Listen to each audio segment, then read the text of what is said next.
Итак, приветствую всех, кто есть сейчас на этом стриме, и тех, кого нет, а те, кто в записи этот стрим будет смотреть, всем вам тоже привет. Начинаем и продолжаем еще одну игру.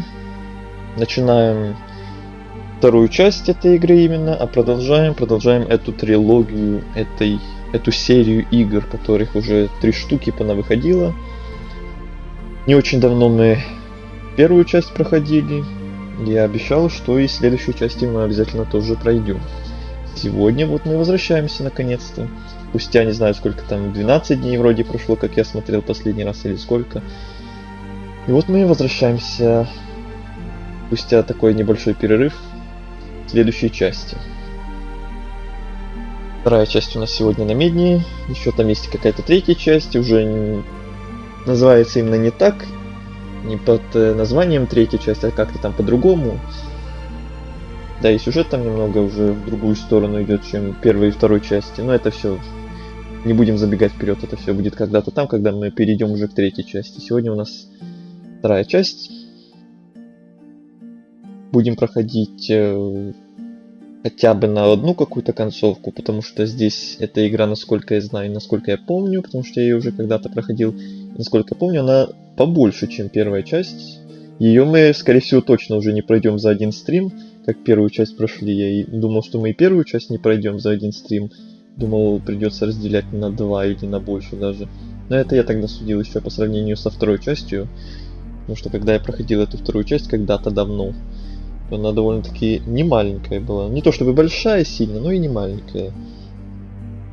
Как первая. Вот первую я думал, что так же будем проходить, поэтому я сначала думал, что мы за один стрим ее не успеем пройти. Но вот оказалось, что первая часть по сравнению со второй куда поменьше, и мы за один стрим даже прошли, и там даже на 2 концовки вышли.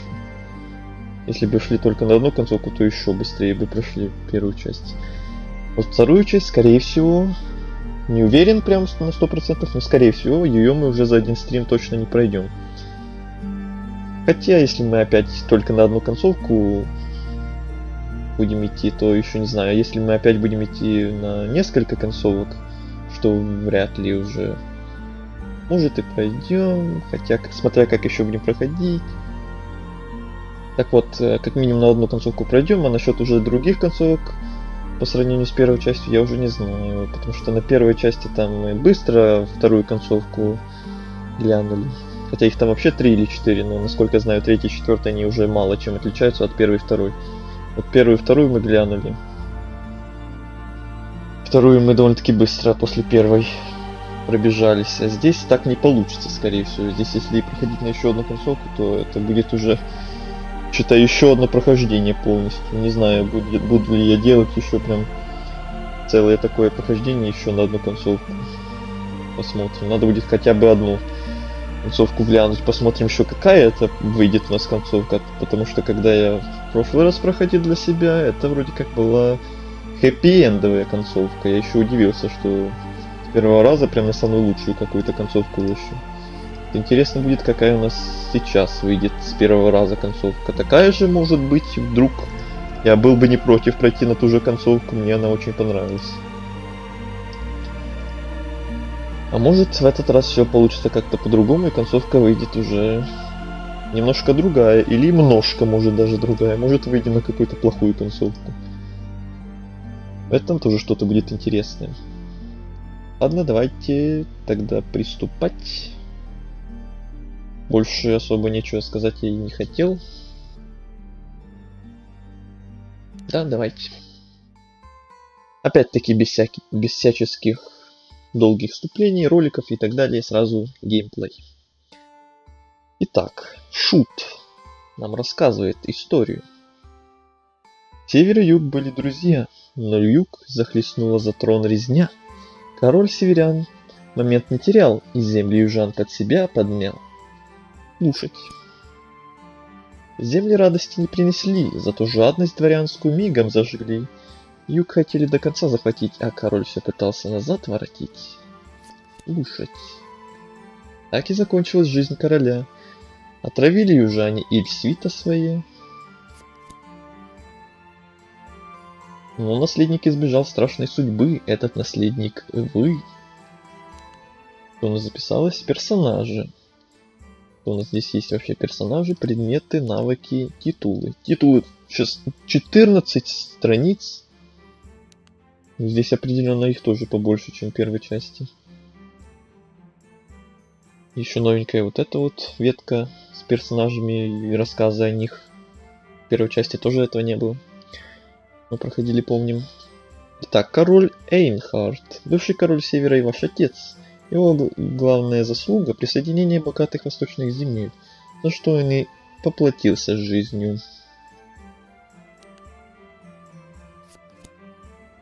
Вы родились в королевской семье. Вам всего несколько месяцев, и править в таком возрасте еще не позволено. Это логично. Расти быстрее и лежать спокойно. Я хочу расти быстрее. Вы стараетесь вырасти изо всех сил, но природу не обманешь. Придется ждать. Эх.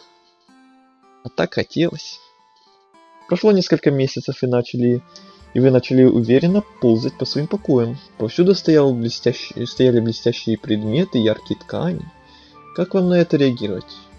Скромно играть или приучаться к повадкам монарха? Ну, смотря каким еще повадкам. Давайте скромно играть. Ей, первое сердечко улетело. Вы забрались в чулан и нажали какой-то рычаг. Только через сутки, голодные и покусанные мышами, вы выбрались из тайного коридора. Ей. Вот что называется скромно играть.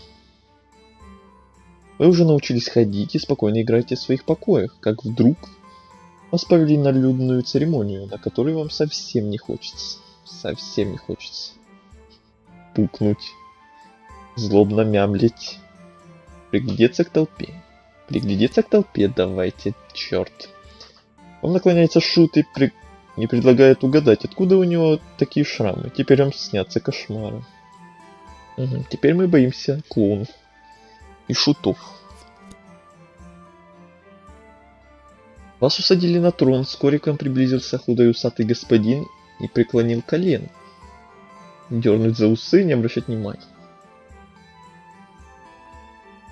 Дернуть за усы. Не знаю почему. Господин долго не может вырваться из вашей мертвой хватки, вам достается трофей из усов.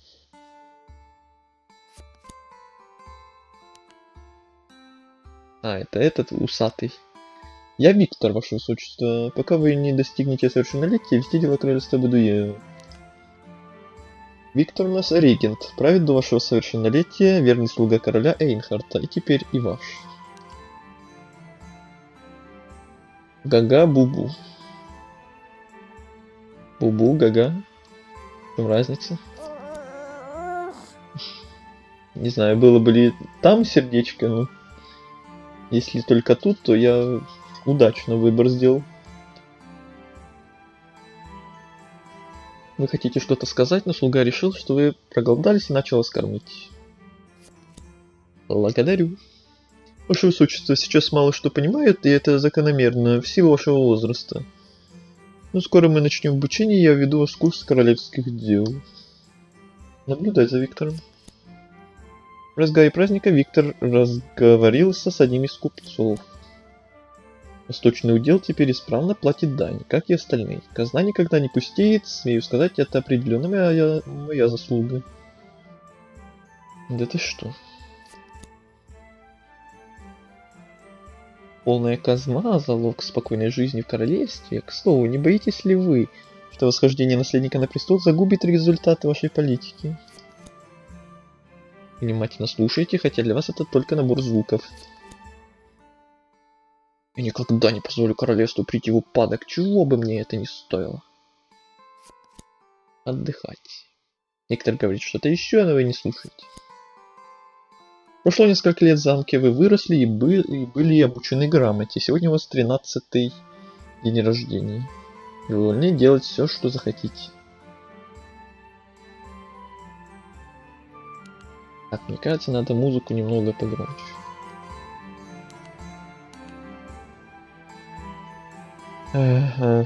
Попробовать, потребовать сладости, потребовать игрушки, позвать Придворных веселиться.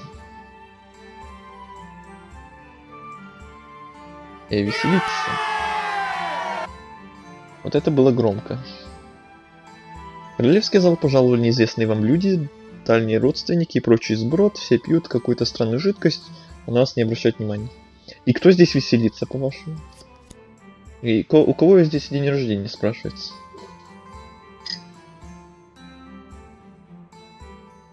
Ваше Высочество, скоро вы вступите на престол, а до этого времени вы должны многому научиться. Прошу вас явиться на занятия. А у меня сегодня день рождения. Ничего не знаю. Либо идти, либо отстань, я занят.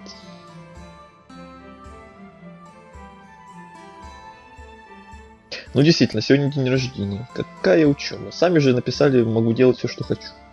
Понимаю, ваша светлость, в честь этого сегодня пройдет королевская охота. А пока вам предстоит занятие. Монарху с утра полагается работать. Вот что ты начинаешь? Что ты начинаешь?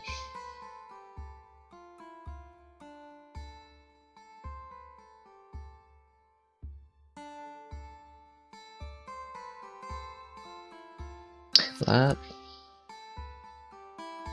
Библиотеку. Как мы начнем занятие, примите это кольцо. Каждый, в ком течет королевская кровь, обязан носить его. Это символ королевского рода. Благодарю. Королевский перстень-печатка. Увесистый перстень с изображением три креста. Теперь он переукрашает вашу руку. Три креста на плоской поверхности кольца символизирует три графства, образующие королевство. Хорошо.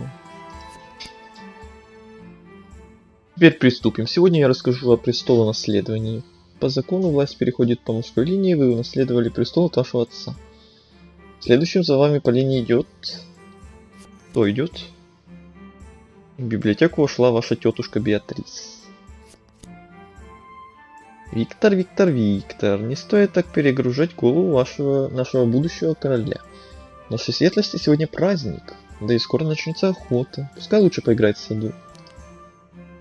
Беатрис, сестра Эйнхарта, которую вы зовете просто тетя. Гулять. И остаться. Там что-то о моих конкурентах говорили.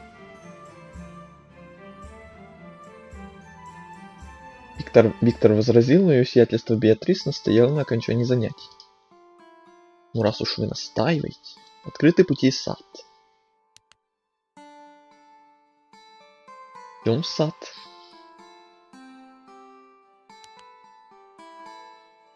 По саду бегает ребенок еще младше вас. Вы уже встречали его, это сын тети Беатрис. Ну давайте играть. Привет, двоюродный братик. Маменька сказала, мы должны дружить. Давай поиграем в рыцарей против южан. Александр, сын Беатрис, младше вас на 3 года. Давай. Вы бегаете по саду и ищете оружие для боя с Александром. Взять стражника. Взять ветку, взять метлу.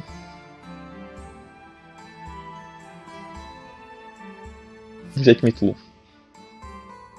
Вы наносите Александру несколько колющих ударов, после ударов в глаз противник сдается.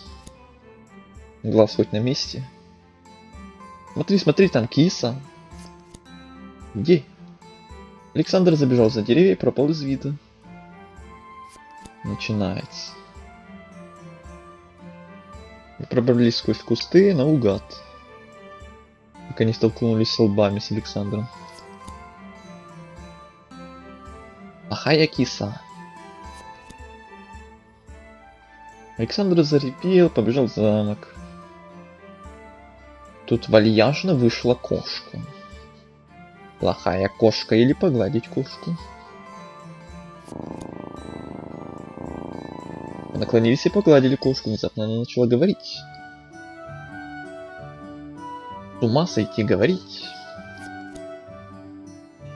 Да, вот так, хорошо. Говорящий кот. Кошка, и зовут меня Серпантина. Ну, собственно, где ваша мания? Ой, 1000 извинений, пардоньте. Загадочная говорящая кошка. Представиться, вы торжественно объявили, что вы принц, но кошку это не впечатлило. Очень приятно, принц. Так. Ты волшебна?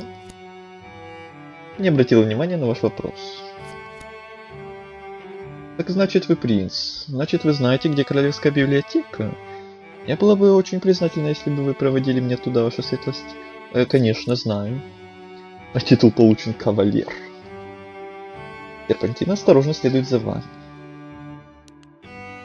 Наш первый титул. Открыт путь библиотека. А сад закрыт. Идем в библиотеку. Опять. Вы открыли библиотеку и вошли туда вместе с говорящей кошкой. Она начала с любопытством изучать книги. Ты что, еще читать умеешь? Хи-хи-хи-хи-хи, а вы язвительный принц. Чутко. Ну, подождать. Послышался шум шагов. И кошка сбежал. В библиотеку вошел Виктор. Вот вы где, ваша светлость. Сборы на королевскую охоту уже начались. Скоро вы познакомитесь с этим благородным занятием. Ура! Когда ваша светлость должна изволить собираться, ваша свита скоро выдвигается в путь. Хорошо. Придворный нарядилась в яркие сюртуки и кожаные сапоги. Вскоре вы с королевской свитой были на лесной дороге, вам разрешили сидеть в седле, правда коня ведут под узцы. Уже сейчас вы достигли опушки леса, традиционного места охоты на кабанов. Так, меня там музыка не перекрикивает? Вроде нет. Маркграф подстрелил несколько зайцев и хвастается перед свитой. Теперь он взялся за копье и отправился на кабана. Его успехи вызвали у вас интерес, и вам захотелось охотиться. Лук или копье? Лук или копье? Естественно, лук. Чё ты ржёшь? Вы еще слишком малы, ваша светлость. Свита все сделает за вас. Просто смотрите. А зачем меня тогда взяли, действительно? Просто сиди и смотри, что ли? Абатур. Возглавлял поход на южан несколько лет назад, за успехи в войне был назначен марграфом Восточного удела. Не слушай ты этого старика, малой. Пошли покажу тебе, как охотятся настоящие мужи. Без обид, Виктор. Так, пойдем. Виктор брюзжал, но вы настояли, что хотите научиться охотиться. Вскоре вы с марграфом ушли далеко от свиты. Какое-то дело. Попрактиковаться надо. Попался. Тихо, вон он, за кустами, около валежника. Теперь осмотри, смотри и учись. И я все равно просто смотрю. Марграф издал воинственный клич и бросился на кабана с копьем. Через мгновение оба скрылись из виду. Вы остались одни, вокруг нет ничего, кроме деревьев, и слишком слышно только пение птиц. И резко тишина наступила. Вернуться к свите, а то мы сейчас убежим, фиг знает куда. Вам нацепили мешок на голову и поволокли. Начинается. Звать на помощь. Вас несколько раз пнули железным сапогом. В том числе по лицу. Желание издавать звуки пропало. Кажись, этот. Проверять, есть кольцо. Проверяй, есть кольцо. Какое кольцо? Стражу. Предмет убран. Мешок влезла рука и грубо ощупал ваши пальцы. Все, что вы успели заметить, это татуировка в виде рыбы. Так, мне кажется, надо все равно потише теперь. То иногда потише бывает музыка, иногда громко. Значит, он, кончай его, тряпки его заберите, а тело бросьте во овраг. Попробуйте встать. Ау. Навык получен шрам. Мешковину пронзил мощный укол лезвия и сильно ранил ваше лицо. Вы истекаете кровью и теряете сознание. Навыки, шрам. Наш первый навык. Убийцы оставили безобразный шрам на вашем лице. Вас сложно узнать бывшего принца.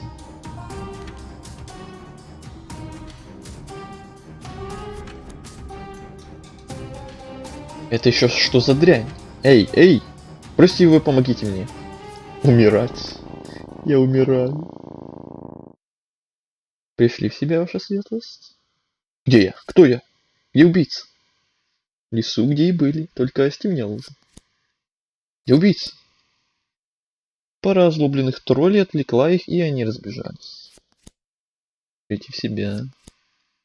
Ура, плюс 2 сердечка, с ума сойти. Вы умылись в ручье и отведали ягод, об которые упорно терла серпантина. Каким-то чудом вы стали чувствовать себя на пару сердечек лучше. Вокруг никого, кроме сверчков и серпантины. Вы почувствовали себя одиноко и решили обратиться к кошке. Кто эти убийцы? Доспехи у них дорогие, на бандитов с большой дороги они не похожи, скорее наемники. Ах да, и у всех были синие накидки. Это южане? Она пожала плечами, или вам показалось? Разрешите спросить, вы долго собираетесь лежать тут и задавать вопросы? Убийцы ушли, но тут есть и другие опасности. И правда, возвращаемся в замок. Открыты пути, окраины леса, ворота замка, а библиотека закрыта.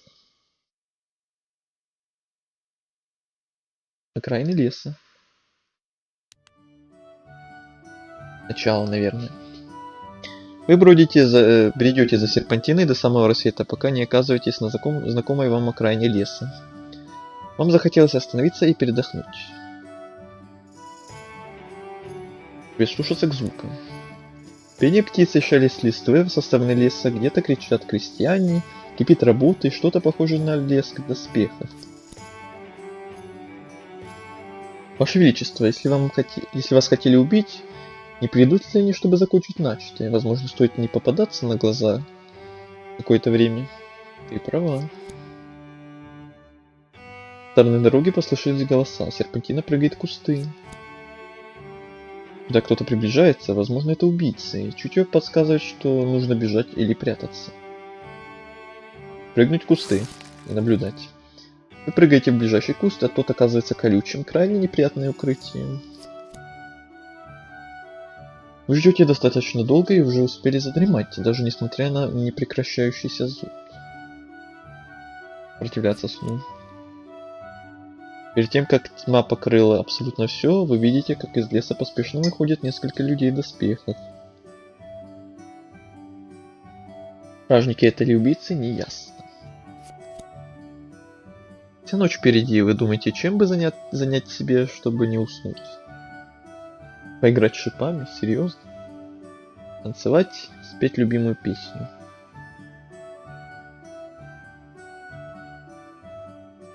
Ну, станцевать. Та-та-та-та-та-та. Титул получен «Творческая жил». Второй титул. Вы близки к творчеству, хоть у вас и не очень получается. В смысле не очень? Все у меня получается. Вы грациозно исполняете и отрабатываете движения вокруг куста, воображаемые зрители аплодируют. А из соседних кустов за вами наблюдают зеленые глаза.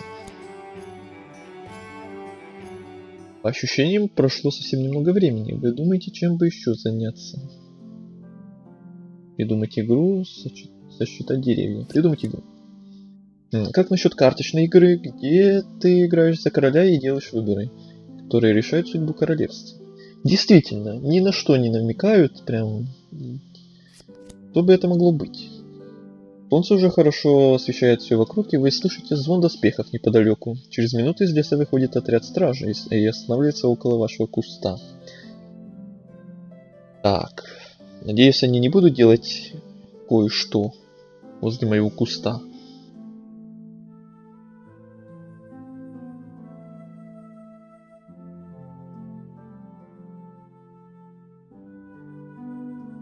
Уйти, подойти или подслушать.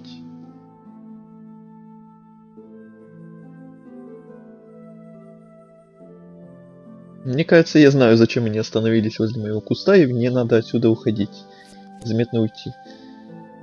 Увы, но вам даже не удалось тащить сладких булочек с королевской кухни.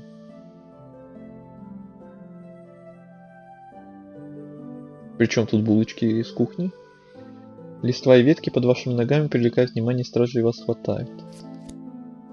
Ой, кто бы сомневался.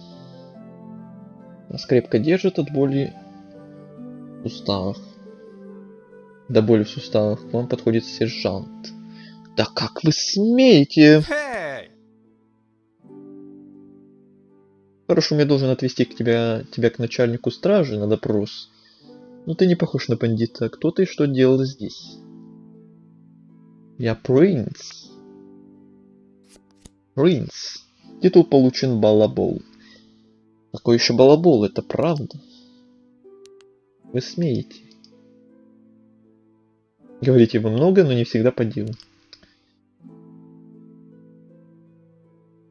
Стражник смотрит на вас, как на сумасшедшего. А его товарищи позади разрядились смехом. Трясти все... Бла-бла-бла-бла-бла. Ясно. Тогда к воротам.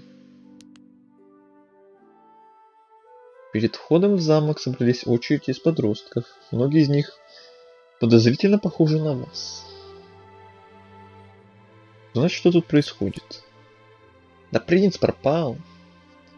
Кинул кто-то из очереди. И мне только спросить. Ой, не... Да. Сейчас, после этого варианта, 100% у нас будет минус сердечко. А то и 2. Ладно, в очередь. Вы стоите несколько часов под палящим солнцем, вам страшно хочется пить. Отойти к ручью или страдать. Ну да, сейчас только отойди и... будешь еще стоять в очереди полдня. Прошло несколько часов в очереди, от замка ковыляет побитый подросток. Что случилось? Стражник распознал, что я вру. А я балабол. А зачем ты врал? Все хотят быть пропавшим принцем, даже и ты тоже. И я, и ты тоже. А я настоящий. Он посмеялся и потаращился дальше. И вот очередь дошла до вас.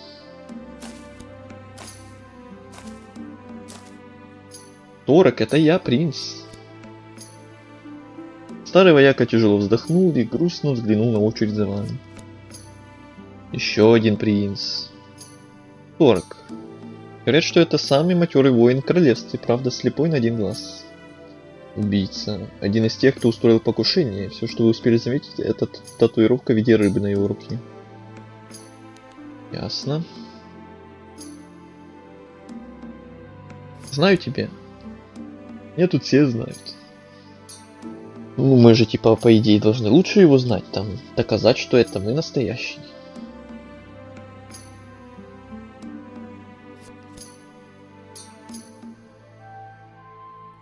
Доказать. Вы пытаетесь доказать, что вы действительно принц, пока не прерывает гонец донесением. Виктор приказал прогонять всех, кто может представиться принцем, если тот не покажет кольцо. Ну, наконец-то, разгоним этот балаган. У вас есть кольцо? Есть. Нет. Да, есть, нет.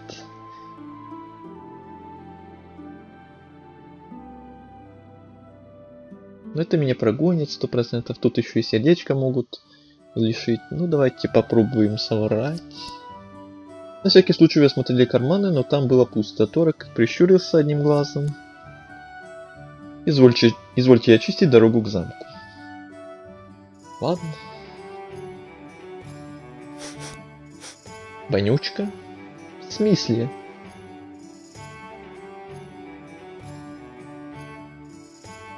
Вам на голову плюхнулась вонючая масса. Ё-моё.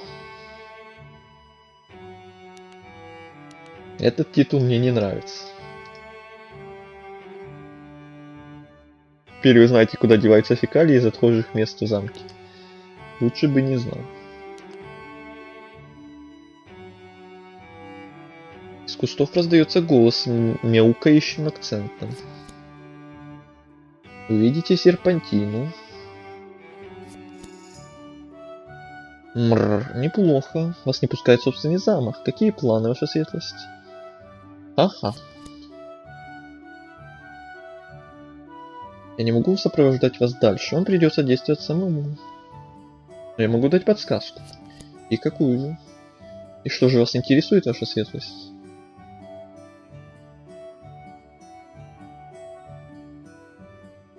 Убийцы, кольцо. Как мне выжить тут?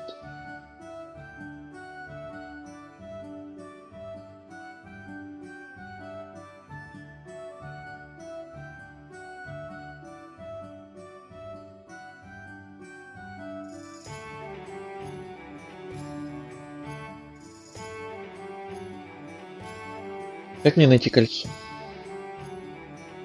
Ваши светлости не справятся в одиночку. Загляните в деревню неподалеку. Может, найдется наивный добряк, который поведет вас в лес. Может быть. Правда, кто-то из крестьян должен знать этот лес, как свои 5 пальцев. Ну что, ваше величество, это все, что вы хотели узнать? Нет, еще. Как мне выжить тут? Бедный, бедный принц.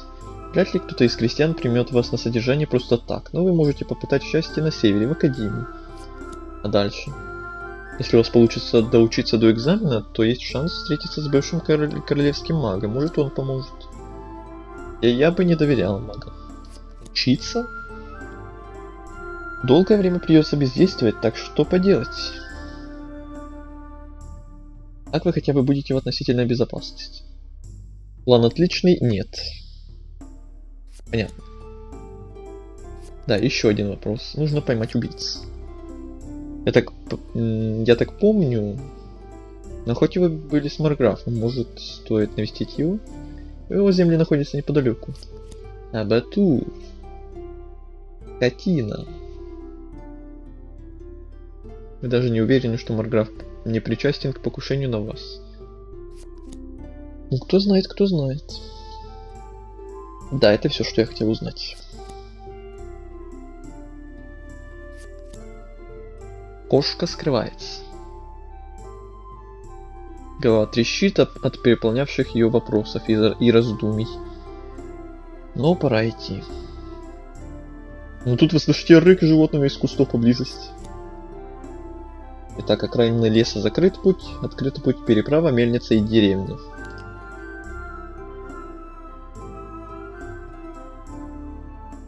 Давайте деревню. Вы чувствуете усталость, однако за холмом уже слышен работящий люд в деревне. Работящий, да, люд в деревне. Осталось только преодолеть горку. Рвануть на холм или прилечь отдохнуть. Отдохнуть. Вы находите уютное место под деревом, скрытое тенью и кустами от чужих глаз. Прекрасное место. Вы чувствуете, как сон подбирается все ближе, но стук колес со стороны дороги прерывает его. Так.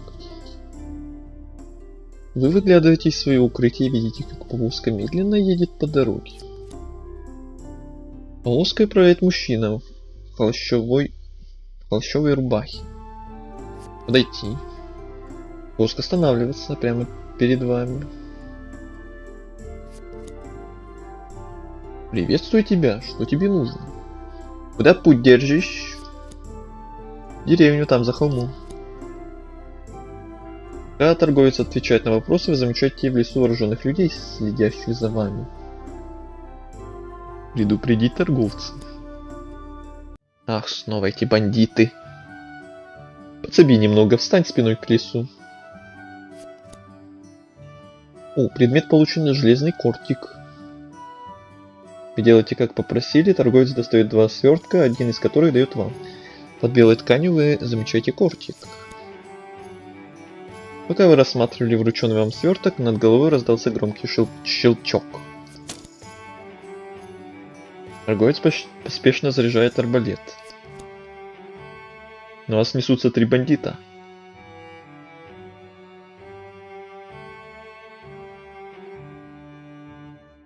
Ну, сражаться, естественно.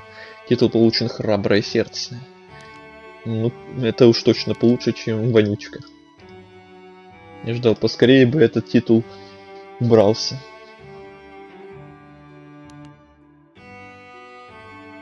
Вы встаете как можно более угрожающе. Осталось только подождать, когда бандиты добегут до вас. Ну, ждем. Зов природы застал самый неожиданный момент. Серьезно?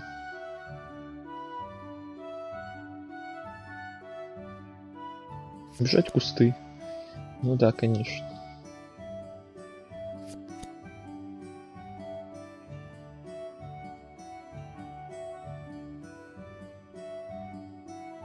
Вернуться. Ага, потеряли равновесие. Чуть не...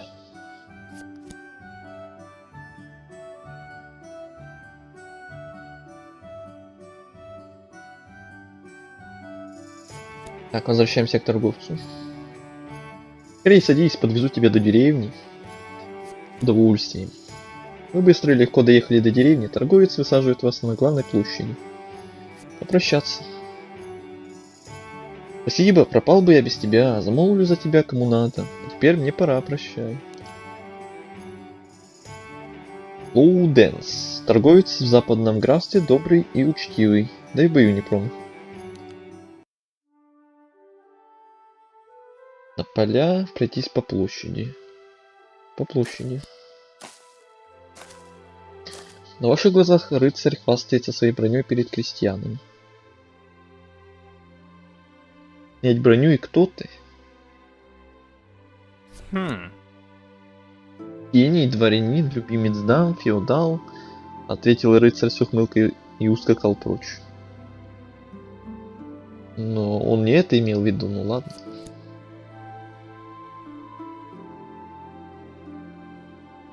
Танцы шманцы.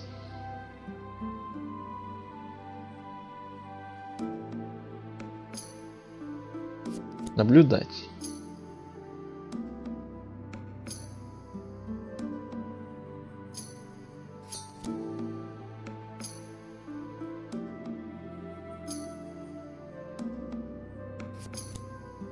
Поздороваться со стариком. О, сынок, вижу, ты у нас впервые. В традиции деревни все новоприбывшие должны станцевать на площади для народа. Ладно. Все равно меня заставляют танцевать, блин.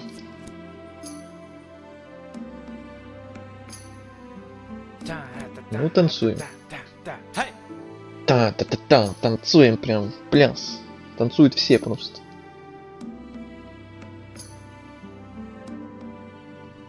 Вспоминайте уроки танца, замки и пытайтесь танцевать хорошо, но мальчишки постоянно мешают вам. Да и камни по ногам. Ах, засранцы. Убежать от стыда.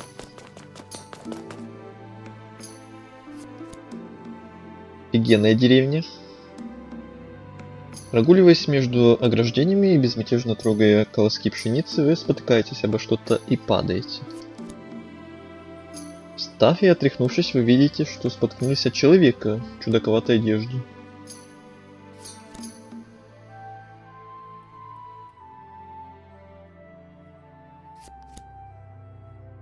Михель. Ты кто?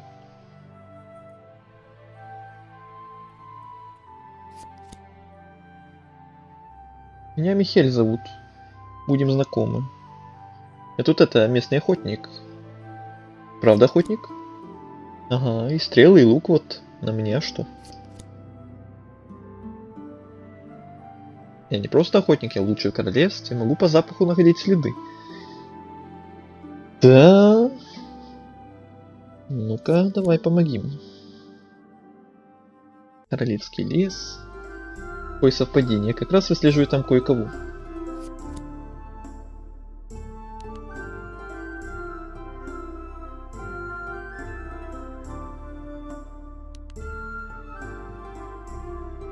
Видите, кольцо, неплохая сказка. Ну ладно. Какая сказка? Ну чё вы все такие душнилы?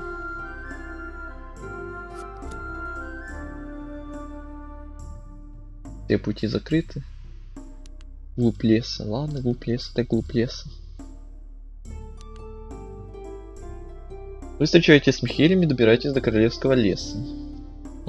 Он предлагает пойти по знакомой ему тропе. Согласится.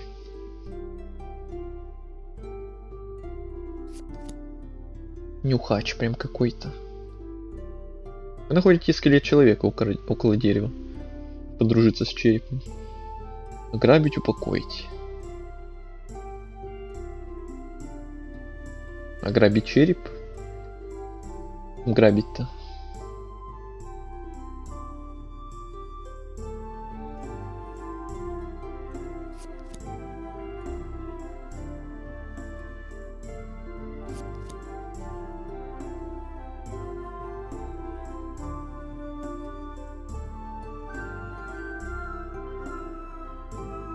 Поохотиться вместе.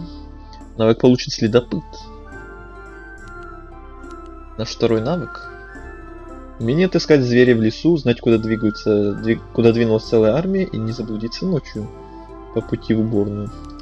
Полезный навык.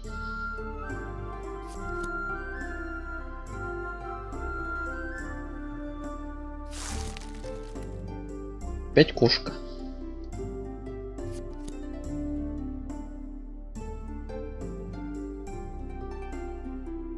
Может быть, мне превратить его в собаку? Зачем? Без этого хороший нюхач. А тут то есть все равно давай. Шутит она.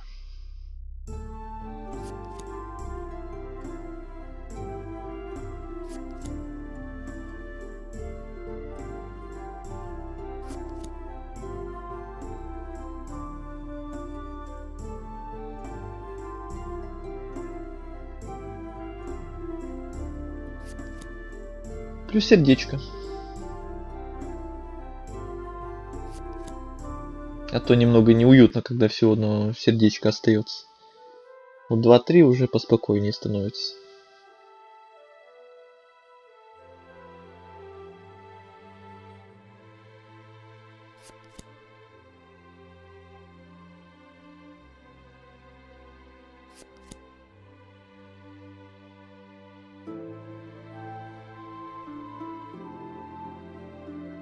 Смотреть палатки, смотреть весь лагерь, смотреть следы. Мы же нюхач, давайте нюхать следы. Вы изучаете множество отпечатков ботинок, и среди старых следов находите свежие. Они вас и заинтересовали.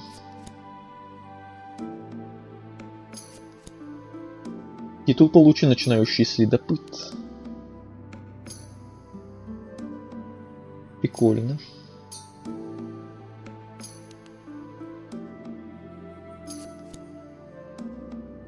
Ну и ученик превзошел учителя. Ой, как приятно.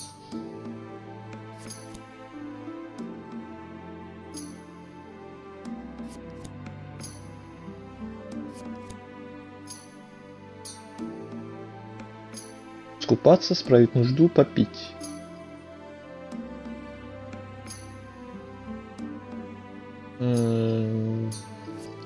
Скупаться, блин.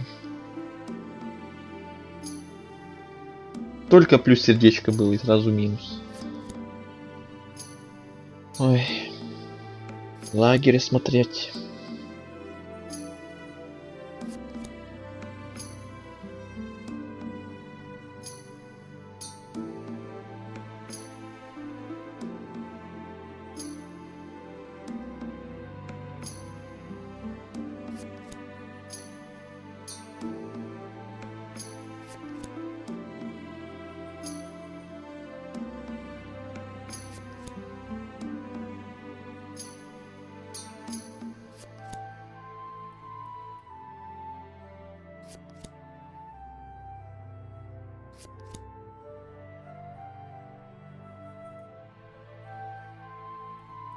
Самому, все самому. Мы же уже превзошли учителя, как нам только что сказали.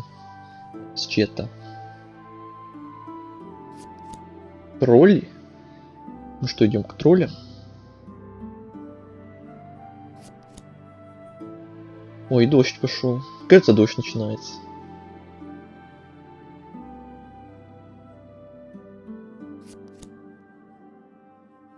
Пули, они опасны. Эти нет, но раньше у меня с ними разговор не задался. Только будь тих. Стараемся.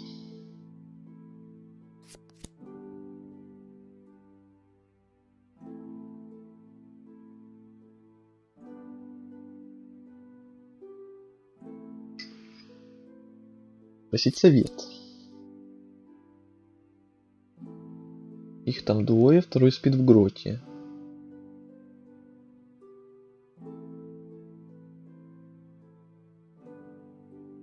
Она поможет. Ладно. Открытый пути дом Кристиана и дом Михеля. Случайная встреча. О, первая встреча случайная. Ура.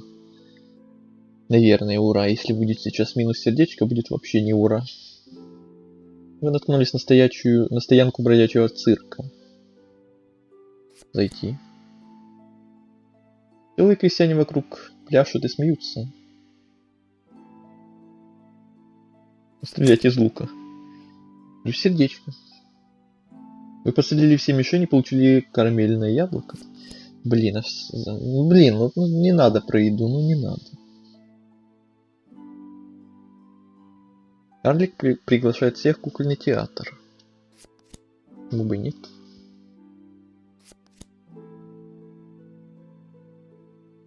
Куда-то из полутьмы вас позвала старуха. Она предлагает поведать вашу судьбу. Погадай на этой самой, как это? Как это говорится, господи?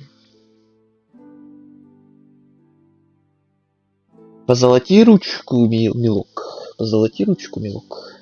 Вот это вот ему предлагают судьбу или другую судьбу. Ну, пройти испытание.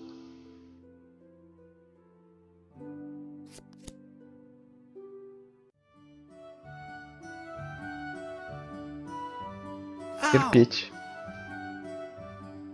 Испытание пройдено. И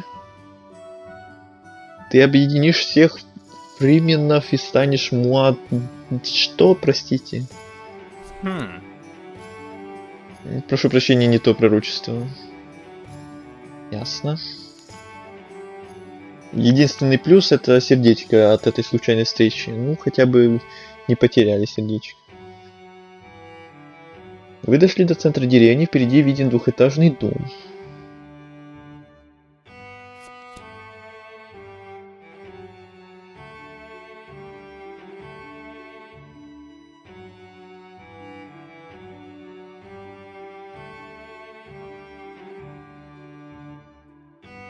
Войти в дом.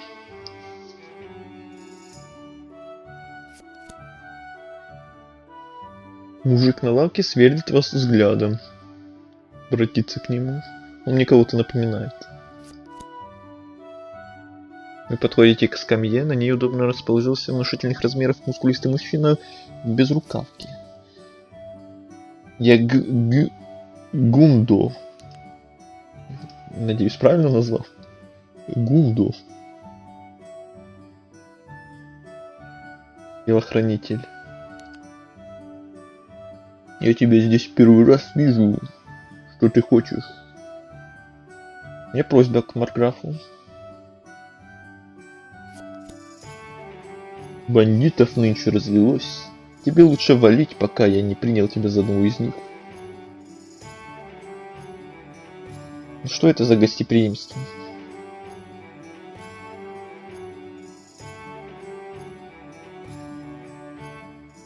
Спорить.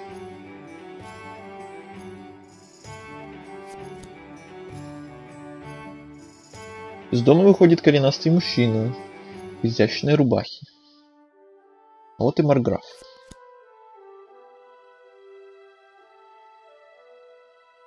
Случайно не от Дэнса? Да, я помог ему. О, плюс сердечко. Это мой гость, живо извинись перед ним. Да, давайте извиняйтесь передо мной. Вас завели в кабинет на втором этаже и оставили одного. Стены украшены головами зверей, штандартами королевских гвардий. Смотреть штандарты.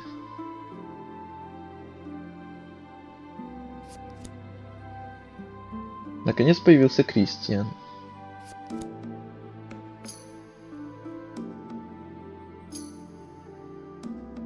Рассказать про убийцу.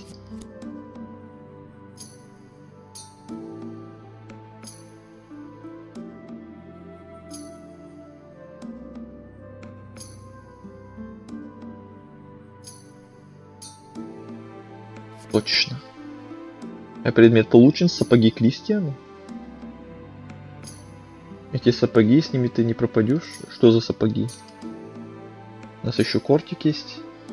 Великолепные дорожные сапоги. От длительной ходьбы ступни в них не устают. А опасности на дорогах больше не страшны. Ой, прям супер какие-то мега полезные сапоги. Волшебные.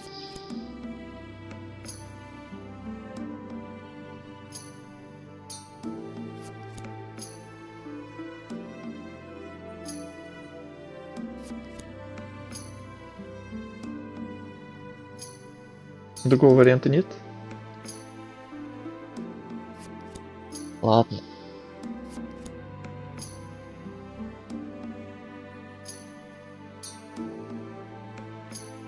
Верно, клад, росток дуба. Клад? Какой клад? Где клад? Клад, интересно.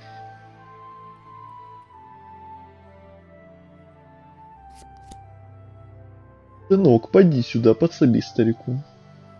Что ты делаешь? Клад ищу, если поможешь, то так и быть, поделюсь с малехой. Давай.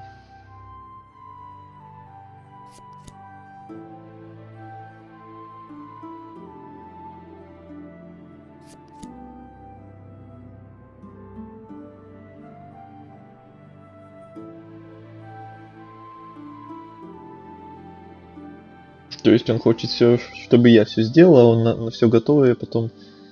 Ладно.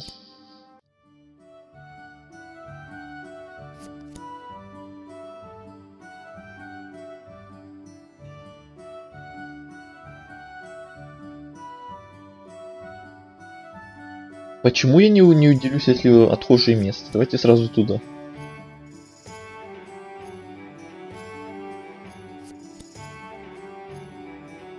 Похоже, я угадал.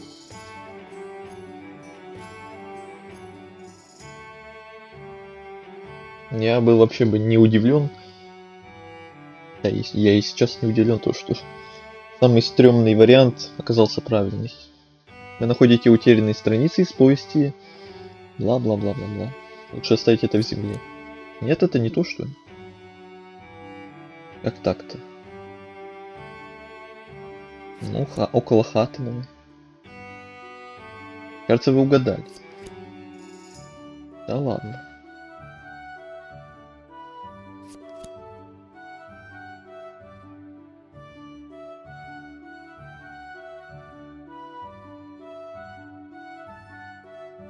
Добрать кость. Да, минус сердечко, но мне кажется, эта кость мне еще когда-то пригодится, наверное.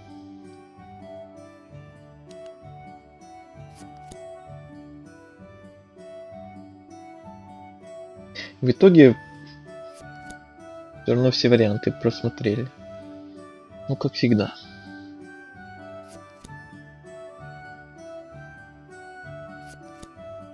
Тяжелый кубок.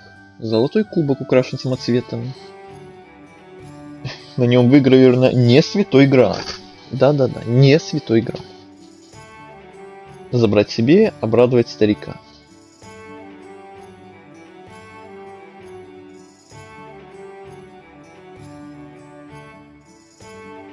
А зачем он старику? Блин. Вот эту пасхалку я забыл о ней. Так-то да, логично. Не святой грааль. Блин. Надо было догадаться.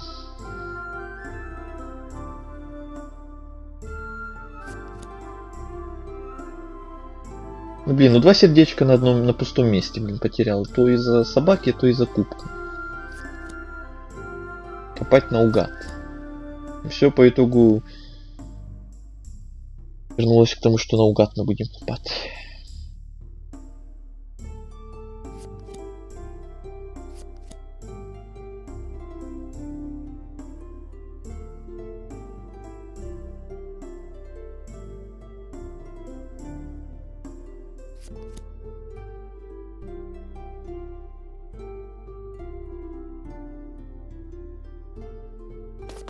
Блин, надо было звать старика. Что ты наделал? Ну кто тебя просил без спроса блочки откупорить? Ну я думал, там вино может какое-то очень дорогое, очень старое. Но не настолько старый, что уже всем... Ладно, я ничего не знаю. Я не виноват.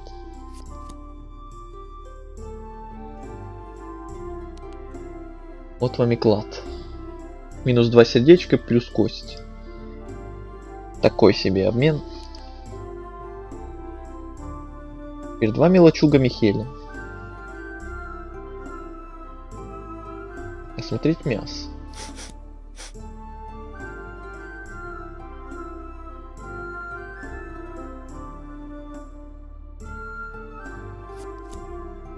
Я таки предполагал, что, наверное, не стоит этого делать, но рискнул.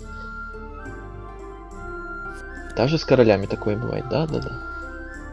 Пойти.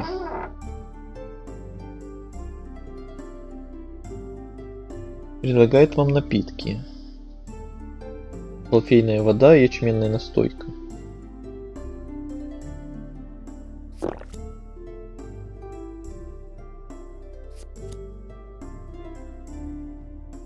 Мы за ЗОЖ.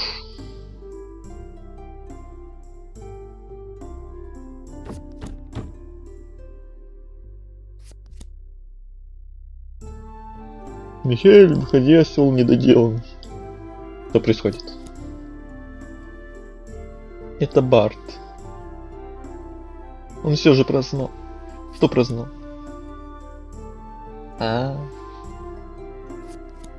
Все с вами понятно.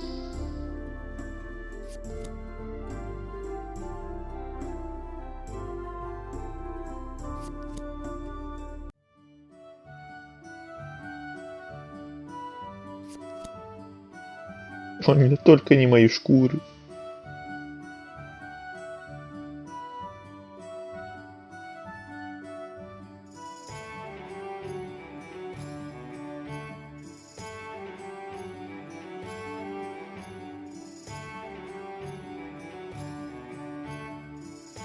Выйти.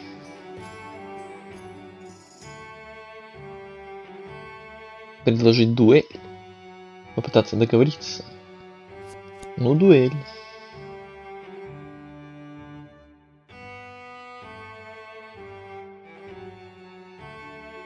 Итак, занять позиции.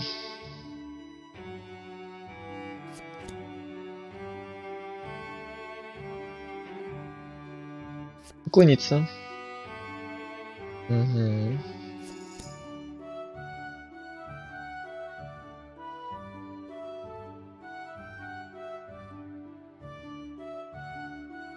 Холла. И тебе холла.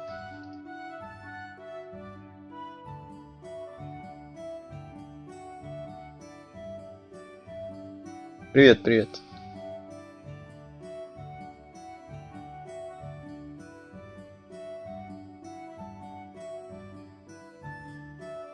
Присесть или снова уклониться?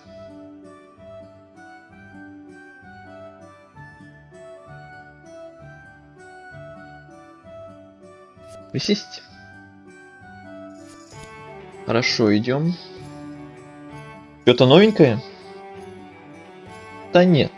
Вот третья часть этой игры, вот она новенькая, да, она вроде недавно вышла. Вот это еще вторая часть.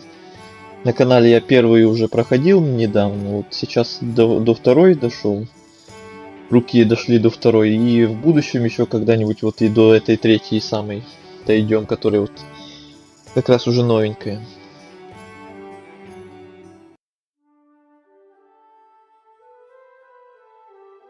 Оказавшись внизу, вы видите, что бар теряет равновесие.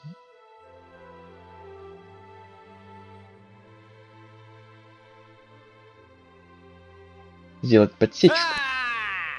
Ай!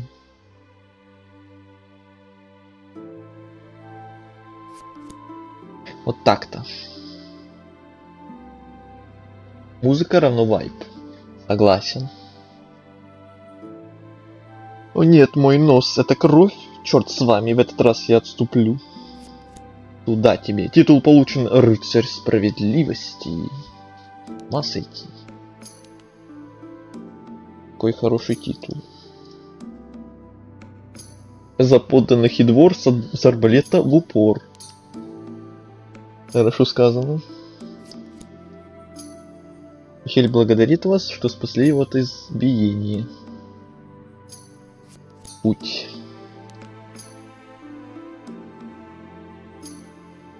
Наверное, и росток дуба. Росток дуба сначала. Опять случайная встреча. Нам навстречу идет толпа пьяных, гогочущих разбойников. Гоготать с ними или можно потише? Ну, гоготать с ними. Скажу замечание, меня просто набьют. Га-га-га, восприняли за своего, и вы избежали конфликта. Ну вот.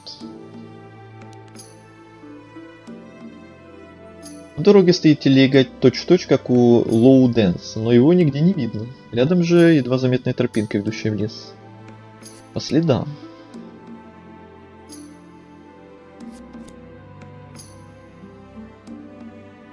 Лоу Дэнс разлегся на траве и, закрывшись книгой от солнца, внимательно ее читал.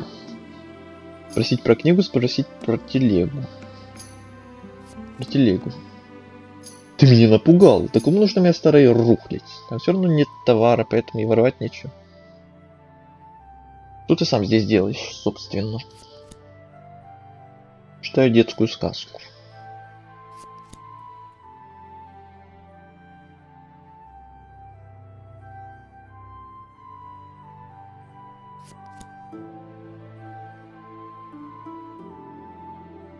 Блин, меня напрягает, что у меня одно сердечко.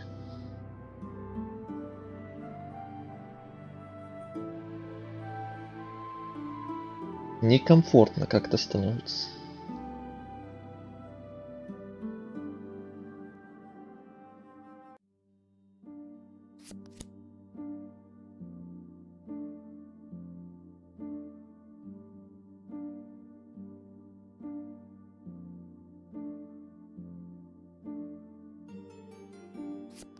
Обсуждаем сказки детские, как интересно.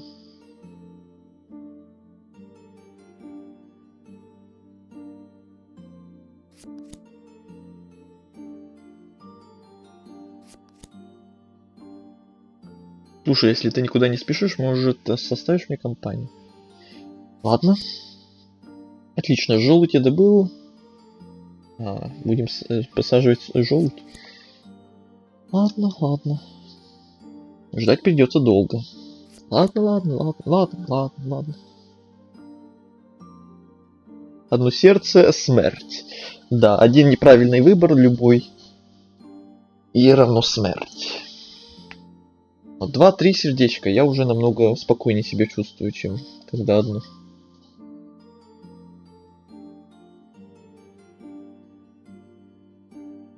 Потушить. Небо падает, небольшой флакон с голубой сверкающей жидкостью. Небо падает. Не трогать, выпить, вылить на желудь. Вылить на желудь.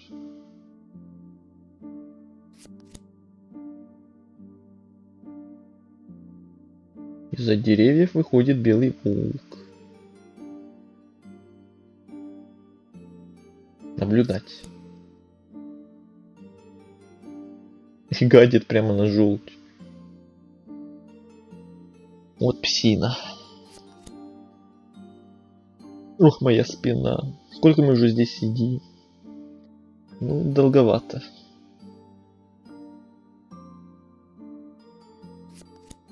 Жаль. Только поворачивайтесь, как желудь быстро вырастает гигантский дуб. Ой, да ладно. Стоило только отвернуться, как все сразу началось. Не верю своим глазам, это правда. На самом деле сработало. Титул получен ботаник. Ой, этот титул у меня и в первой игре был тоже. И здесь опять ботаник. Эксперт по выращиванию дуба за 1 день. Если что, обращайтесь. Мы оба стали свидетелями поистине поразительного явления. Ой. Он даже на карте появился, этот дуб. Ладно, осталось только одно место, таверна. Опять случайная встреча. Весь день вас преследует таинственный незнакомец в капюшоне. Узнать, в чем дело. Просто совпадение. У незнакомца дела в том же направлении. Ну-ну. Ну-ну. Итак, таверна. Перед вами просторный двор. Развлекаться во дворе или ко входу? Ко входу. Пьяное тело вываливается.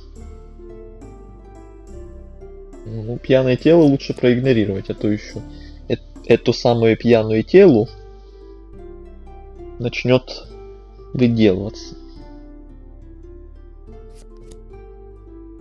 Вот это верно.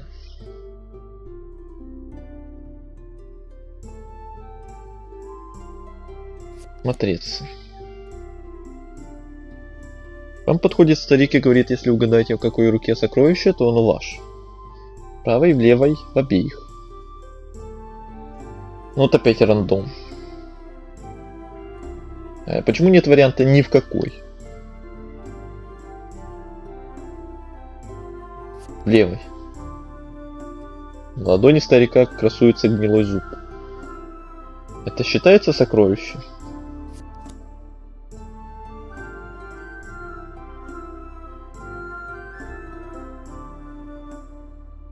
Смерть близко.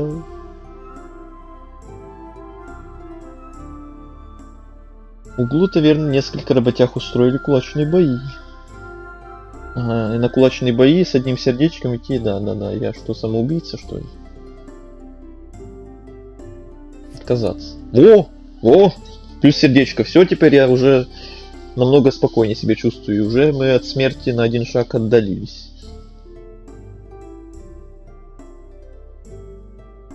Большинство поставило на то, что вы откажетесь, и вам выдают часть выигрыша. Супер. Читалочка в помощь. В таверне нет свободных столов. Грозно стоять или подсесть к кому-нибудь. Грозно стоять. Не просто стоять, а грозно стоять. Крестьяне настороженно поглядывают на вас, а трактирщик даже предлагал поработать охранником. Это мы прям настолько грозные были, ну с ума сойти. Грозность зашкаливает. К вам подходит голый мужчина в латных сапогах и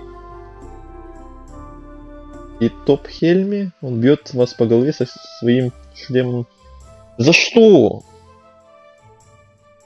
Стою себе грозно, а ко мне подходит какой-то хмырь, бьет шлемом по голове. Вы теряете сознание. Прекрасно.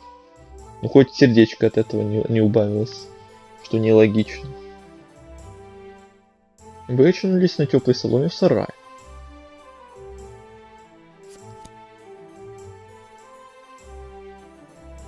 Вдоль стены сидят 8 голых паладинов.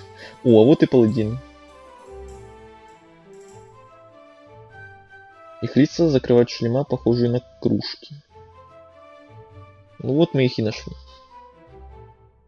Странные паладины. Попросить помощи с троллями. Попросить помощи. Сэр Орландо. Главный кружконосец. Я королевство.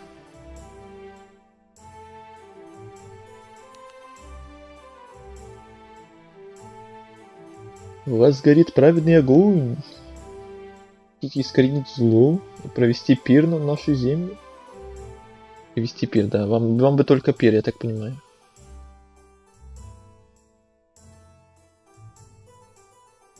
Что за бред?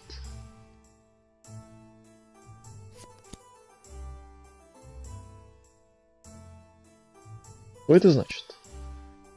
Вы пройдете испытание боли, разума и огня. Начинается. Так, первое испытание. Вас вывели на улицу к дорожке из раскаленных углей. Некоторые из них периодически вспыхивают ярким пламенем. Пройти медленно, пробежать, надеть сапоги. Надеть сапоги, не зря же мне их дали. Вот и потеряли их, к сожалению. Вы без проблем проходите дорогу, даже ничего не почувствовав. Паладины в восторге и аплодируют. Только у сапоги больше не пригодны к носке. Эх. Следующее испытание. Хочу еще. Надеюсь, дальше легче. Второе испытание паладины вынесли несколько дубовых бочек. Вот теперь...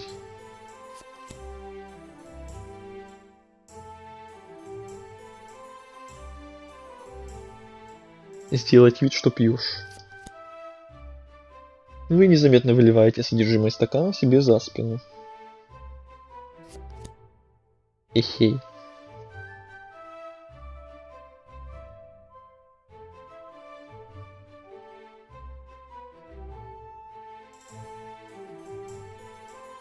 Откуда взялась?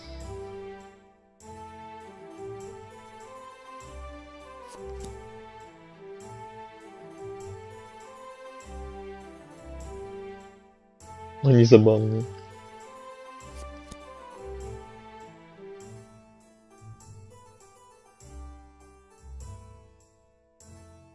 Ну не надо уж прям таких страшных из них делать.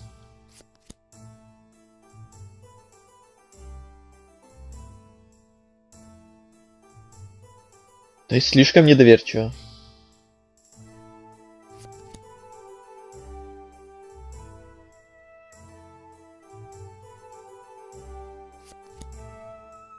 Благородный господин, вы открыли свой разум. Итак, что, третье испытание? О да, еще как. Прекрасно. Кажется, я перепил. Великолепно. Угу. Так, последнее испытание.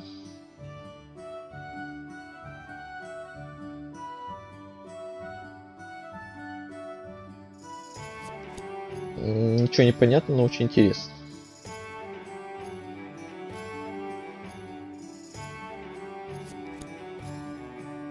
Начинается вакханалия. Что происходит? Они поджигают все, что попадется под руку. Масса шли?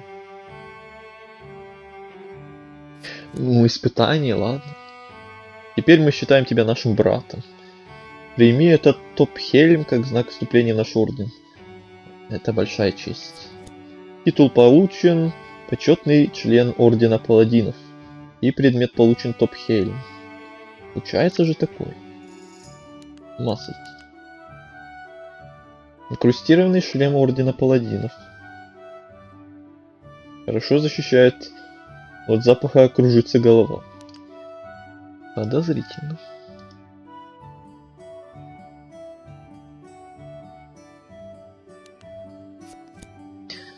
Ладно, ладно.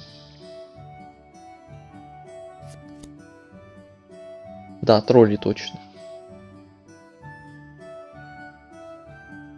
Пещера троллей. Вот она.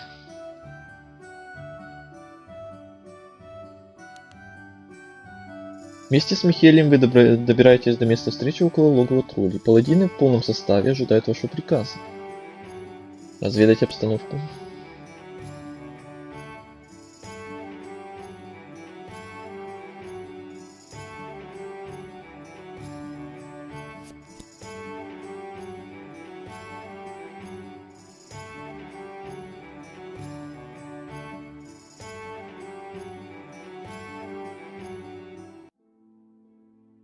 Не дать вместо Михеля. Вот так вот. А то еще меня сейчас подвинет какую-то яму. Михель с грустью смотрит на вас.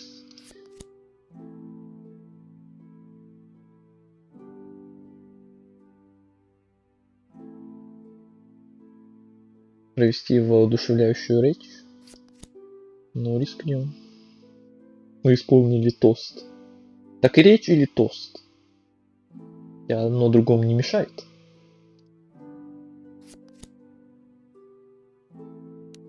Герцог. Говорящие железяки.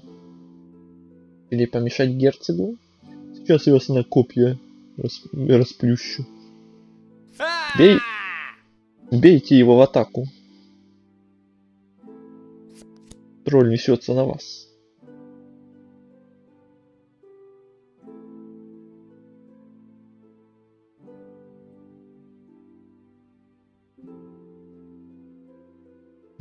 Раненому или нападающему?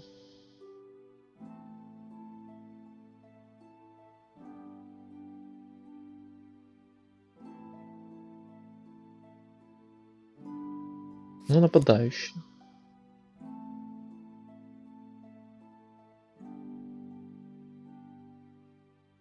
Отвлечь внимание на себя или бросать камни?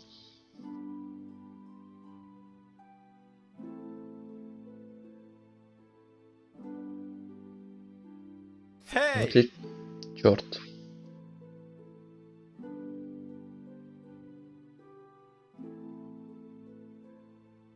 Тролль отвлекается на вас и проделывает то же самое, что и с Орландо. Минус сердечко. Черт, теперь опять я буду напряжен из-за того, что у меня всего одно сердечко осталось. Вот опять. Так, сейчас я вернусь. Отойду на минуту.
Так, я вернулся. Что происходит? Что за спам с смайликами?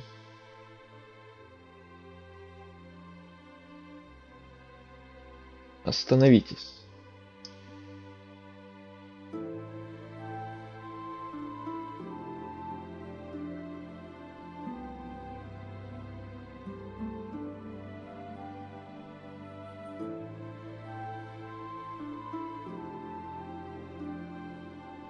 Продолжаем.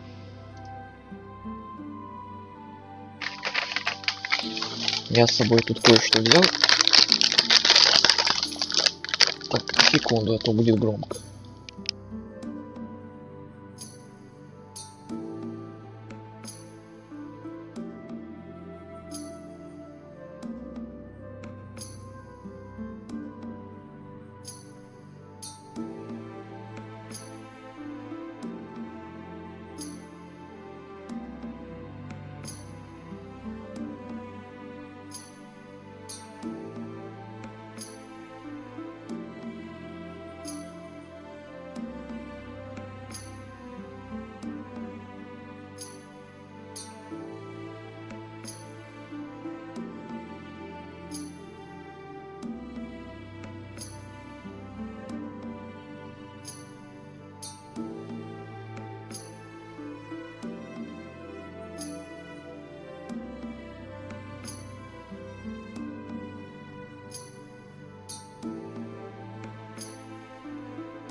Все, я снова вернулся. Это тяжело открывалась пачка. Чипсы? Не, орешки. Надеюсь, не слышно, как я там хрумкаю.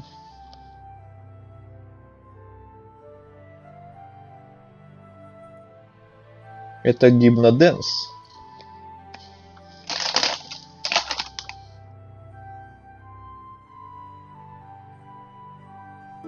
В атаку на стримера? За что? Зачем в атаку на меня? Лучше в атаку на троллей.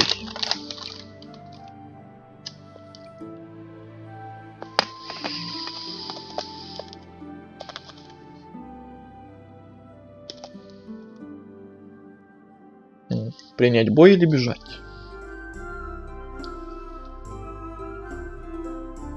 Бежать. У нас против тролля шансов мало. Легкостью догоняет вас, перерезает путь к отступлению.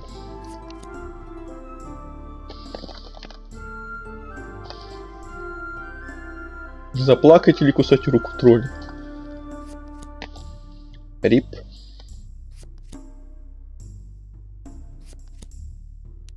Дубль 2. Давайте попробуем поговорить вообще с ними. Мало ли.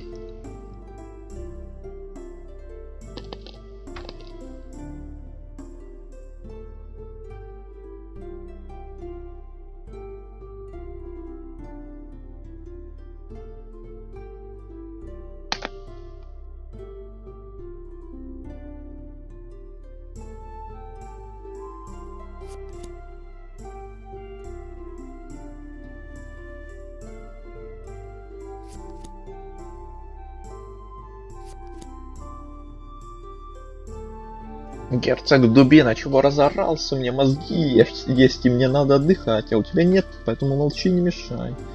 Второй тролль вылез. Точнее, троллиха, судя по картинке. А с чем орешки? С сыром.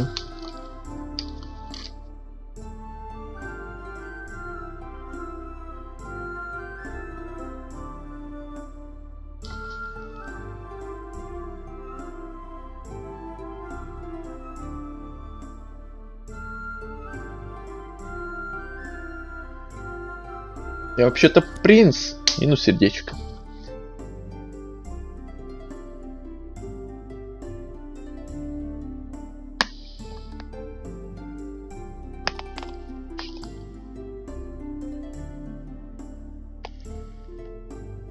Так, я смотрю по ползункам, все-таки слышно, видать, что я хрумкаю. Извиняюсь тогда.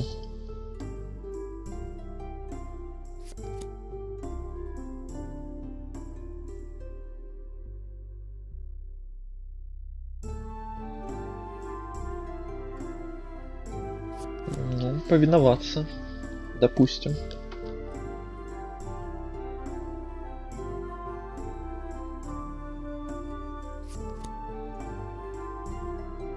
Что у нас здесь в пещере?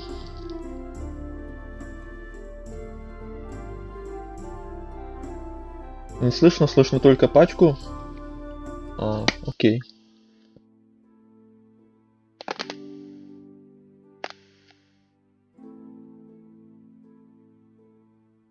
Может, вам только кажется, что это пачка, но на самом деле это я хрумкаю.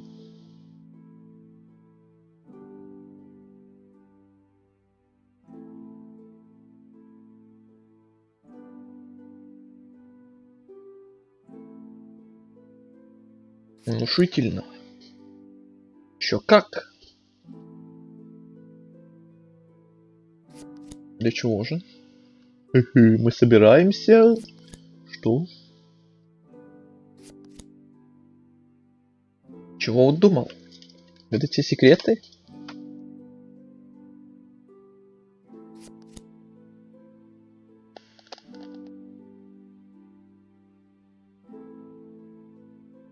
Герцог и герцогиня.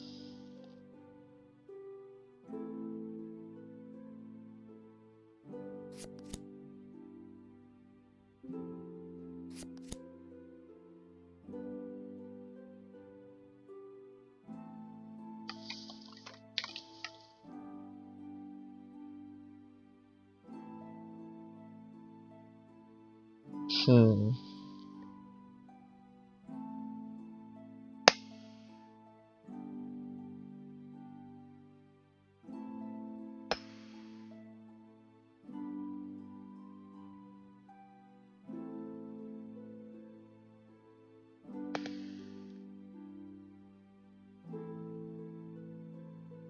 Поговорить, спать, улизнуть.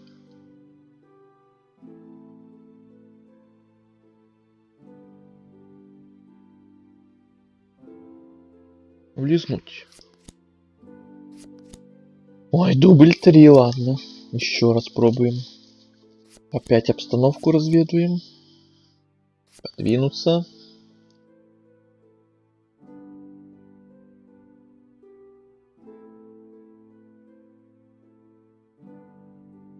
Давай.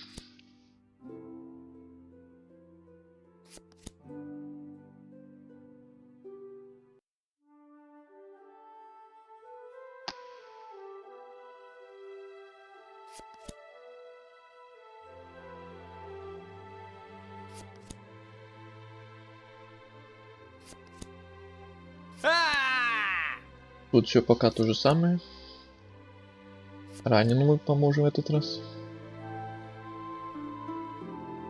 Ладно, спать. Удачи, хорошего стрима и приятного аппетита. Спасибо. Пожелания все. И за то, что забежал на стрим. Давай и тебе спокойной ночи, удачи. Заходите еще.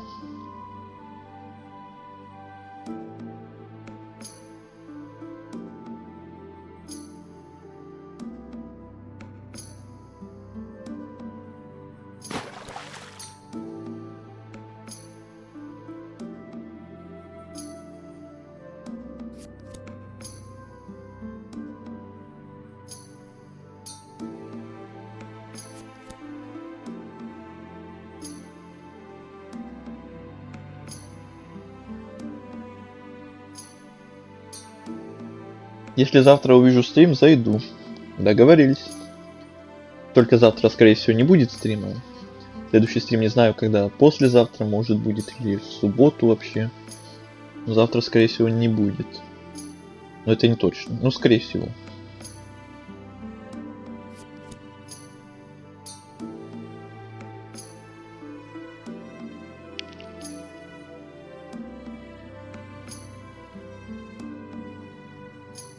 Все равно жду. Я рад, что вы ждете. Я буду ждать, когда вы там зайдете на следующих стримах. Так, отпрыгнуть, отскочить или ударить раньше. Назад.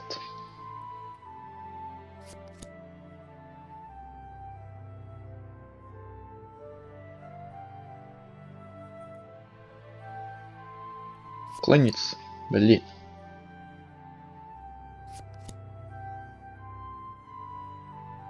Заплакать. Ну что будет, если заплакать? Тролль растерялся. Кто бы мог подумать?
Просто великолепно. Еще раз.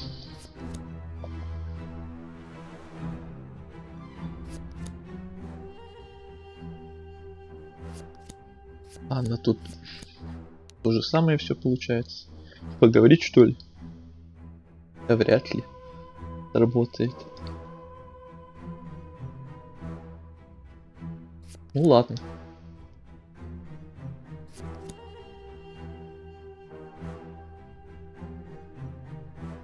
Слышь, пусти меня.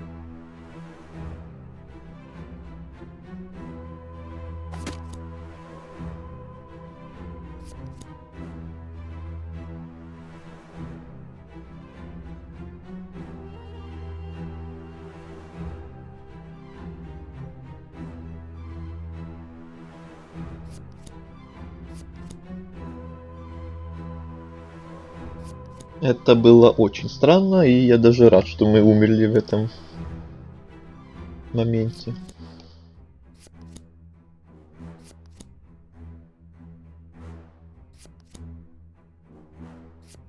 Тут никак прям, тут...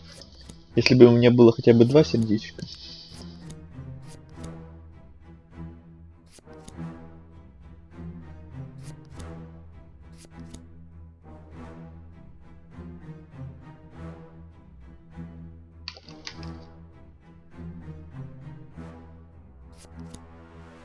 Да блин.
Теперь я король.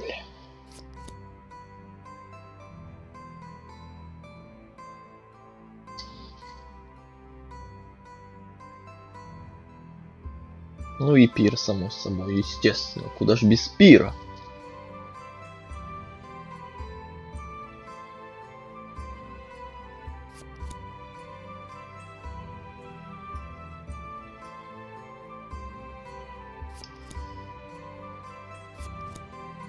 О, что новая механика.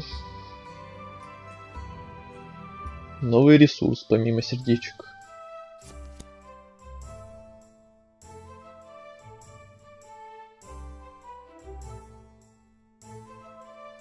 Репутация. Ну, точнее, лояльность подданных.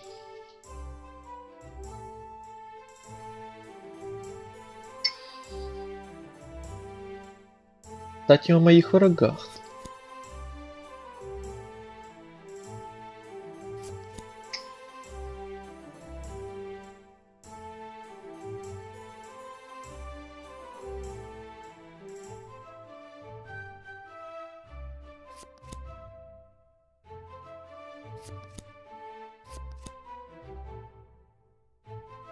Аудиенции, ну да, ну да. Все как всегда.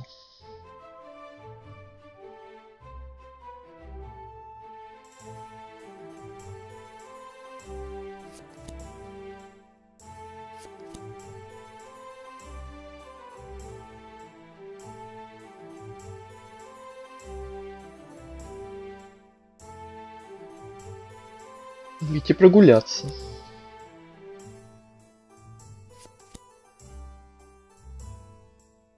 Пожаловали послы южан.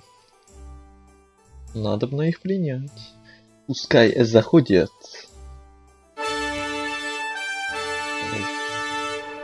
Зачем эти минус уши? В зал входит Сергию.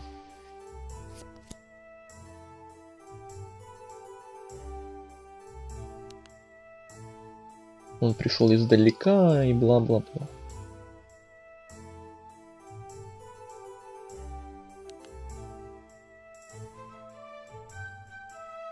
Это вы устроили покушение на меня?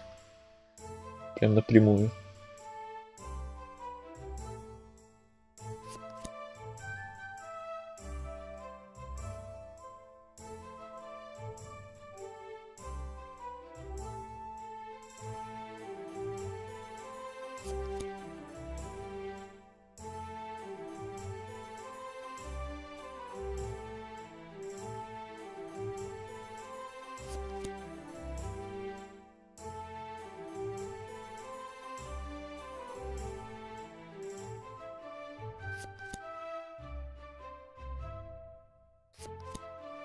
И что?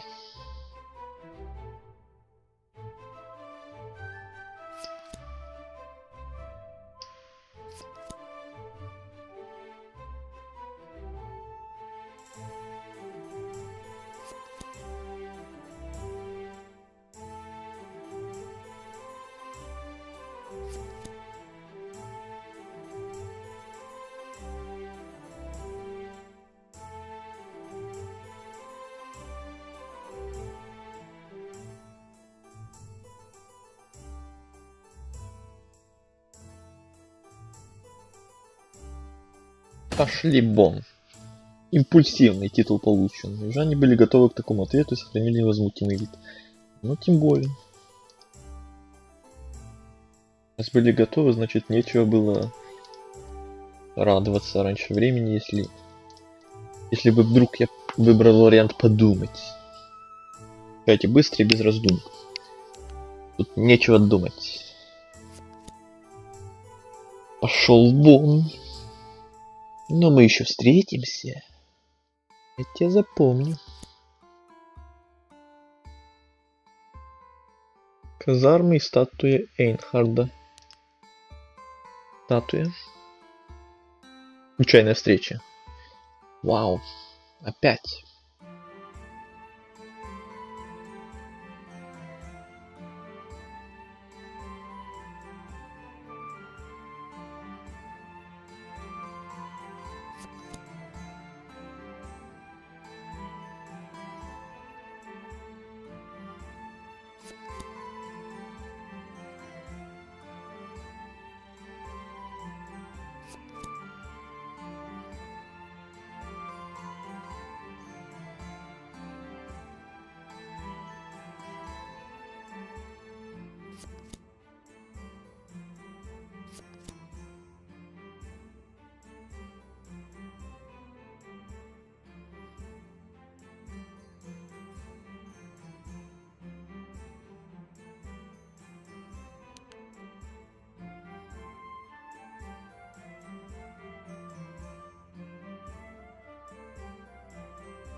Молодец, солдат. Молодец, молодец.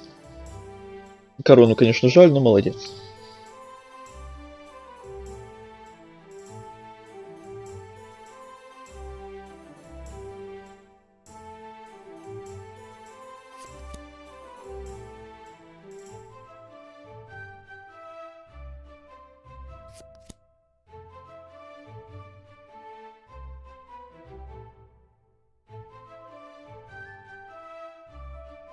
Нравоучение Торака.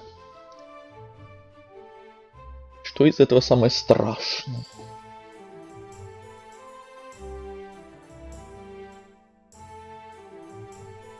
Уборка казана.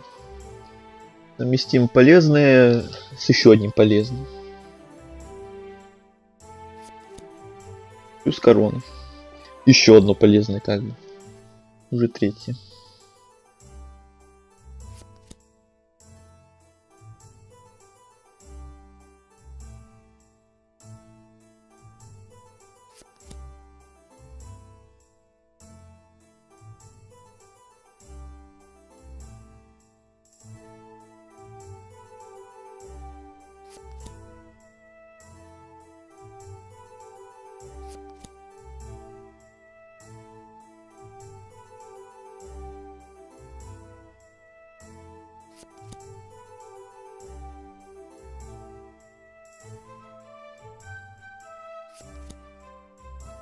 Шпионы?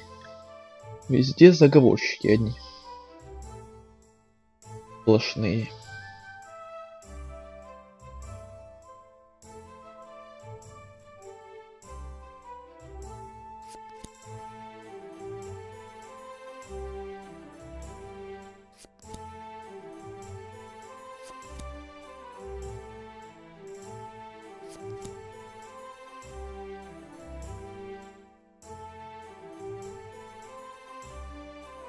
Расследование, война или я успею все?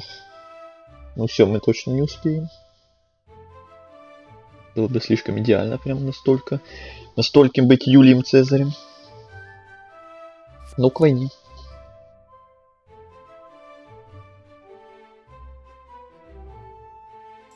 Ой.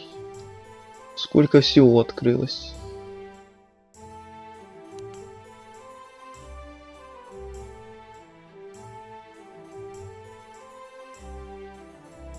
Тут больше ничего. А нет, двор еще замка. Что во дворе? 5 серпантина.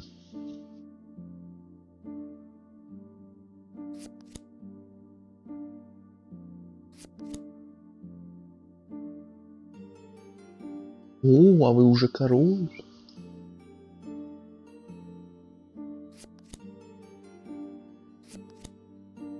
Ваше Величество. Как дела?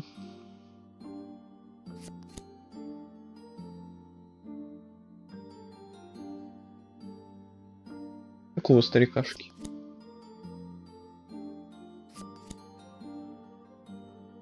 Неважно. Я настаиваю.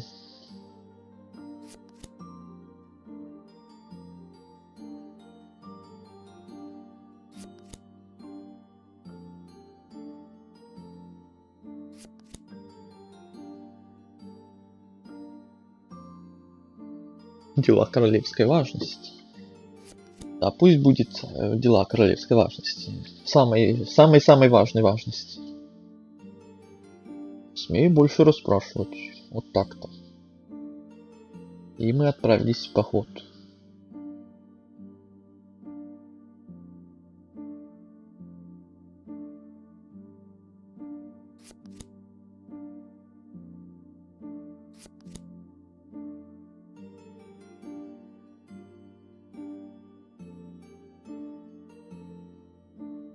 Умыться, снять корону.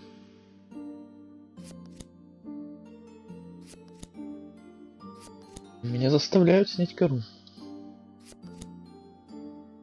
Это предзнаменует что-то нехорошее.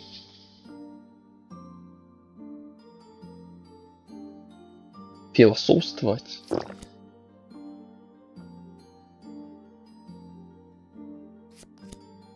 Еще чего.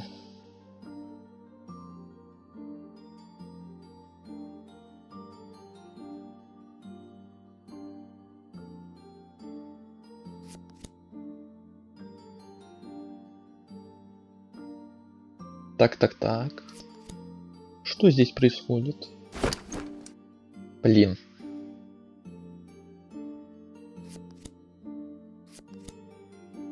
Но ты мне еще получишь. За ним! Корона пропала. Ну, кто бы сомневался. Стоит только снять корону и все. Это же элементарно. Он спер мою корону. Предмет убран короны.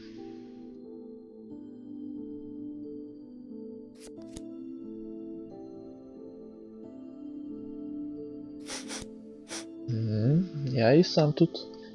Сами с усами.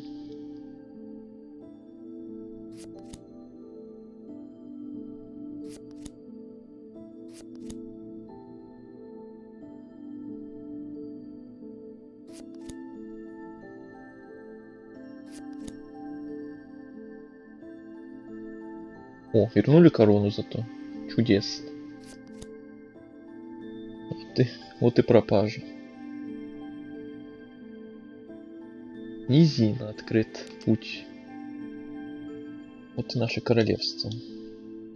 Точное владение, низина, западные владения, северные владения, куча владений, которым сейчас будем шастать.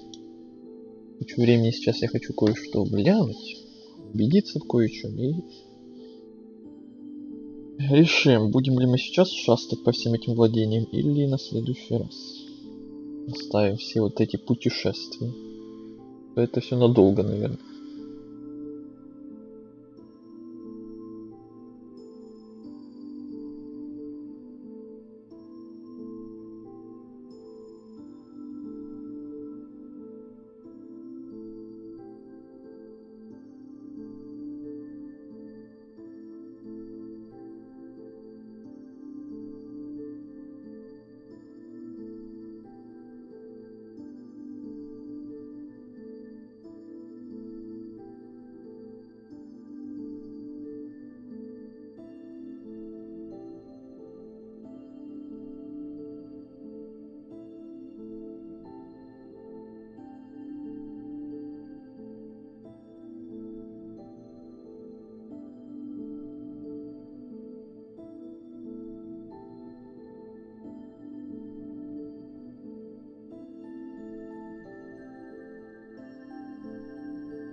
Угу. Ясно, понятно.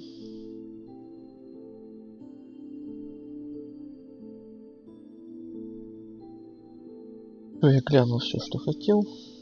И решу, наверное, действительно на этом на сегодня все. Таки эта игра у нас будет, как я и предполагал в начале стрима, разделена на 2 части. Сегодня вот на 2 часика поиграли, посидели. Еще будет один такой же стрим, еще где-то на 1,5-2 часика когда-то там.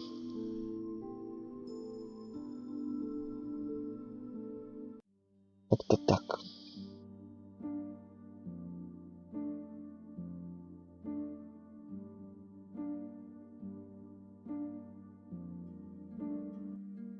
На сегодня будем тогда все-таки закругляться.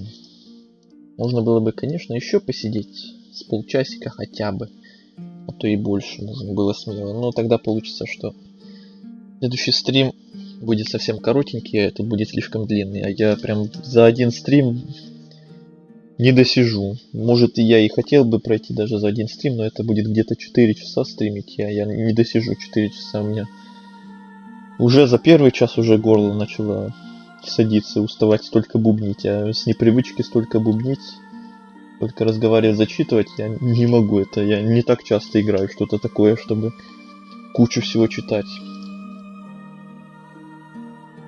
Так что продолжим лучше в следующий раз, когда я отдохну, и будем с новыми силами продолжать следовать дальше. Вот эти вот все локации, которые вот нам открылись, вот северное владение, западное, восточное владение, все вот эти вот владения будем смотреть потом. Когда-нибудь, как-нибудь продолжим. Надеюсь, скоро. Ну, по идее, должно быть скоро, а то такое себе будет забрасывать вторую половину игры на долгое время. Но не знаю, будет ли следующий стрим по этой игре. Один из следующих точно, но насчет следующего не знаю. Может, по кое-чем другому, что я там давно уже планирую. А сам стрим будет, как я уже сказал, сегодня повторялся уже на стриме, что завтра его, скорее всего, не будет. Послезавтра не знаю. Посмотрим еще. Но если послезавтра тоже не будет, то в субботу уже точно будет, должен быть. Так что где-то там увидимся уже в следующий раз, наверное. А на этом все. Спасибо всем. Хочу сказать, кто заходил, может, на этот стрим, слушал или смотрел стрим именно, но в чате не появлялся, просто фоном там у себя включил. Кто может в записи этот стрим когда-то будет смотреть, кто ставил лайки. Всем спасибо. До встречи на следующих стримах, на следующих играх. Всем пока.